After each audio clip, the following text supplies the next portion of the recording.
Ezekiel, chapter 10. Then I looked, and behold, in the firmament that was over the head of the cherubim, there appeared above them, as it were, a sapphire stone, as the appearance of the likeness of a throne. And he spoke to the man clothed in linen, and said, Go in between the whirling wheels, even under the cherub, and fill both thy hands with coals of fire from between the cherubim, and scatter them over the city. And he went in my sight. Now the cherubim stood on the right side of the house when the man went in, and the cloud filled the inner court.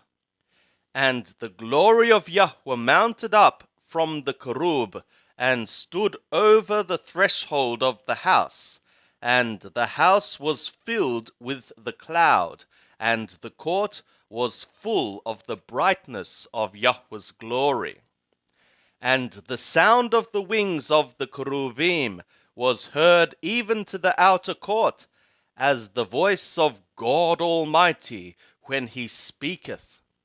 And it was when he commanded the man clothed in linen, saying, Take fire from between the whirling wheels, from between the cherubim, that he went in and stood beside a wheel. And the cherub stretched forth his hand from between the cherubim to the fire that was between the cherubim, and took thereof, and put it into the hands of him that was clothed in linen, who took it and went out. And there appeared in the cherubim the form of a man's hand under their wings. And I looked, and behold, 4 wheels beside the cherubim, 1 wheel beside one cherub, and another wheel beside another cherub, and the appearance of the wheels was like beryl stone. And as for their appearance, they 4 had one likeness, as if a wheel had been within a wheel.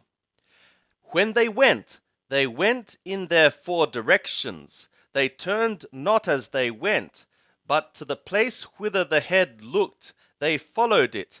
They turned not as they went. And their whole body, and their backs, and their hands, and their wings, and the wheels, were full of eyes round about, even the wheels that they 4 had.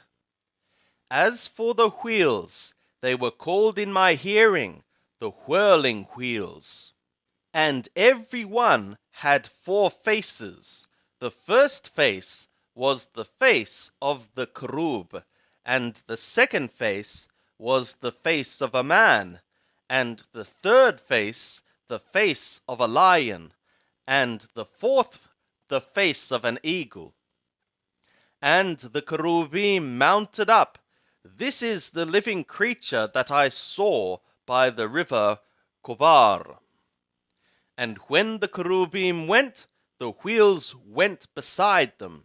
And when the cherubim lifted up their wings to mount up from the earth, the wheels also turned not from beside them. When they stood, these stood, and when they mounted up, these mounted up with them, for the spirit of the living creature was in them. And the glory of Yahweh went forth from over the threshold of the house, and stood over the cherubim. And the cherubim lifted up their wings, and mounted up from the earth in my sight when they went forth, and the wheels beside them, and they stood at the door of the east gate of Yahweh's house, and the glory of the God of Israel was over them above. This is the living creature that I saw under the God of Israel by the river Kobar, and I knew that they were cherubim. Every one had 4 faces, and every one 4 wings, and the likeness of the hands of a man was under their wings. And as for the likeness of their faces, they were the faces which I saw by the river Kobar, their appearances and themselves. They went every one straight forward.